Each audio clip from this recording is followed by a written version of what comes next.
माझी एक मुलाखत झाली होती आणि मी मुद्दामून आठवण करून देतो त्या गोष्टींची. आणि त्या मुलाखतीमध्ये मी असं म्हटलं होतं की कुठल्याही वादापेक्षा आणि भांडणापेक्षा महाराष्ट्र मोठा आहे. आणि मला असं वाटतं तिथून त्या आज आम्ही एकत्र येण्याची सुरुवात त्या वाक्यापासून झाली.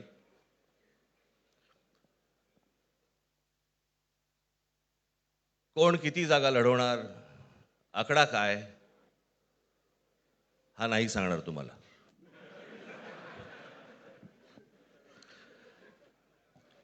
महाराष्ट्रामध्ये सध्या लहान मुलं पळवण्याची खूप टोळ्या फिरतायत.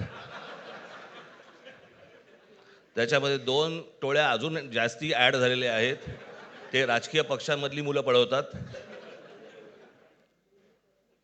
आणि जे निवडणुका लढवणार आहेत त्या लढवणाऱ्या सर्व उमेदवारांना दोन्ही पक्षांकडनं उमेदवारी दिली जाईल.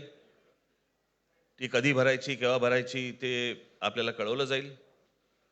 आज फक्त आपल्या समोर एकच गोष्ट मी आपल्याला सांगू इच्छितो की बरेच दिवस ज्याची प्रतीक्षा महाराष्ट्र करत होता, ती शिवसेना आणि महाराष्ट्र नवनिर्माण सेनेची युती झाली, हे आज आम्ही आपल्याला जाहीर करत आहोत.